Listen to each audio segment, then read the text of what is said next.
Hare Krishna, the 38th Shloka from the 3rd chapter, Karma Yoga.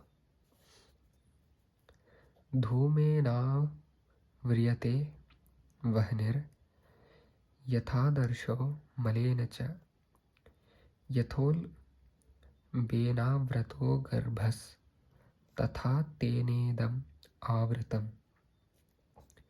As fire is covered by smoke, as a mirror is covered by dust, or as the embryo is covered by the womb, the living entity is similarly covered by different degrees of this lust.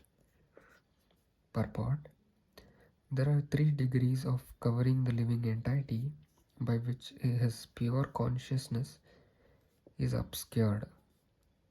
This covering is but lust under different manifestations like smoke in the fire, dust on the mirror, and the womb about the embryo. When lust is compared to smoke, it is understood that the fire of the living spark can be a little perceived. In other words, when the living entity exhibits his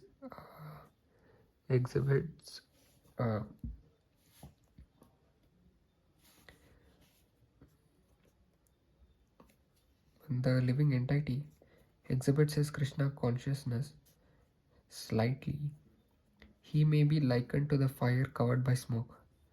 Although fire is necessary where there is smoke, there is no overt manifestation of fire in the early stage. This stage is like the beginning of Krishna consciousness.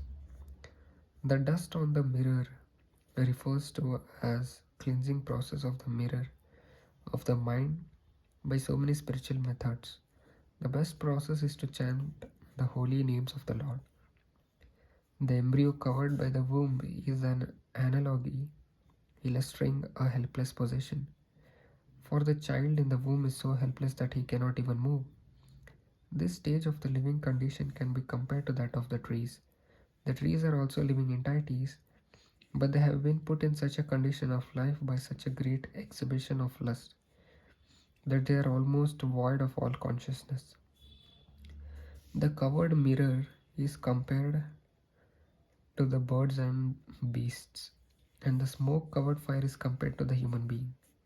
In the form of human being, the living entity may revive a little Krishna consciousness, and if he makes further development, the fire of the spiritual life can be kindled in the human form of life. By careful handling of the smoke in the fire, fire can be made to ablaze. Therefore, the human form of life is a chance for the living entity to escape the entanglement of material existence. In the human form of life, one can conquer the enemy, lust, by cultivation of Krishna consciousness under able guidance. Hare Krishna.